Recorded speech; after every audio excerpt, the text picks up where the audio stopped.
পর্যায়ে ইনশাআল্লাহ দোয়া হবে, দোয়ার পরে খানা হবে, তারপরে দ্বিতীয় অধ্যায়ের যে কার্যক্রম কার্যক্রম শুরু হবে ইনশাআল্লাহ একদিন। সর্বশেষ পর্যায়ে দোয়ার পূর্বে আমি একটা দাবি আপনাদের কাছে রাখতে চাই, অত্যন্ত দুঃখজনক হলেও সত্য, হৃদয় ভাঙা একটা কথা, একটা দাবি আপনাদের কাছে পেশ করব। সেটা হচ্ছে গত 5 তারিখে আমরা বলমারিতে একটা প্রোগ্রাম করেছিলাম, কেন্দ্রীয় কর্মসূচি। আপনারা অনেকেই এখান থেকে অনেকে যারা এই মজলিসে উপস্থিত আছেন অনেকেই সেই প্রোগ্রামে উপস্থিত ছিলেন।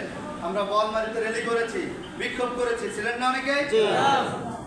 তো বিষয়টা হচ্ছে এমনই, আমরা মনে করি যে বাংলাদেশে বর্তমান একটি সহি ইসলামী দল যদি থেকে থাকে সেটা ইসলামী আন্দোলন বাংলাদেশ। কি বলেন? আলহামদুলিল্লাহ আমরা ইসলামী আন্দোলন বাংলাদেশ করি।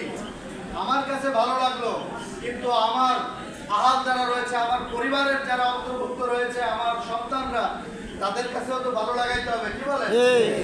না আমি একা ভালো জানলেই হবে না। তো দুঃখজনক হলেও সত্য, সেটা হচ্ছে গত 5 তারিখে আমরা কি দেখলাম, আমার এক মুজাহিদ ভাই আলহামদুলিল্লাহ হাত পাকার পক্ষে, ইসলামের পক্ষে তিনি গলা ছাড়ছেন, তিনি ওই মিছিলে শরীক হয়েছেন, কিন্তু পক্ষান্তরে তারই ওরজাত সন্তান আরেকটা মিছিলে অন্য দলের সাথে সেই রকমের মূল ভূমিকায় তাকে দেখতে পাইছি আমরা। অনেকেই দেখছেন কিনা? তাই এটা তো আমরা কামনা করি না ভাই। আপনি মুজাহিদ, আপনাকে পরীক্ষিত মুজাহিদ হতে হবে। ইসলাম দেশ মানবতা রক্ষার জন্য যেমন আপনি কষ্ট করবেন, আপনার ঘরের থেকে আপনার সন্তানদেরকেও আল্লাহর ফজলে সেই তরবিয়াত, সেই তালিম আপনাকে দিতে হবে। আমরা পরীক্ষিত কাঙ্ক্ষিত মানের মুজাহিদ চাই।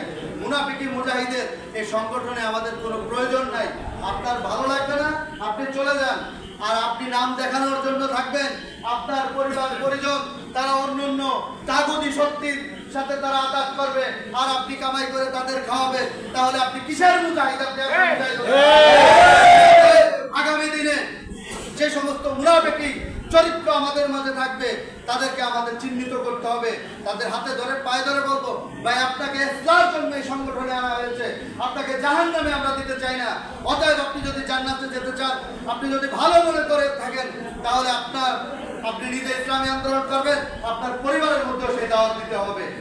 আপনি ইসলামী আন্দোলন করবেন আর আপনার ঘরের থেকে ইসলাম নষ্ট করার ষড়যন্ত্র চলবে, এটা হতে দেওয়া যাবে না। কি বলেন? এই জন্য আগামী দিনে ইনশাআল্লাহ আমরা আমাদের ঘরের মধ্যে আগে দাওয়াত দেব, আমাদের পরিবারগুলোকে আমরা ইসলামের সঙ্গে আমরা নিয়ে আসবো ইনশাআল্লাহ। পারবো না ইনশাআল্লাহ? আল্লাহ তাআলা আমাদের কবুল করে নিক। সবাই বলে আমিন। এখন দোয়া মোনাজাত হবে, তারপরে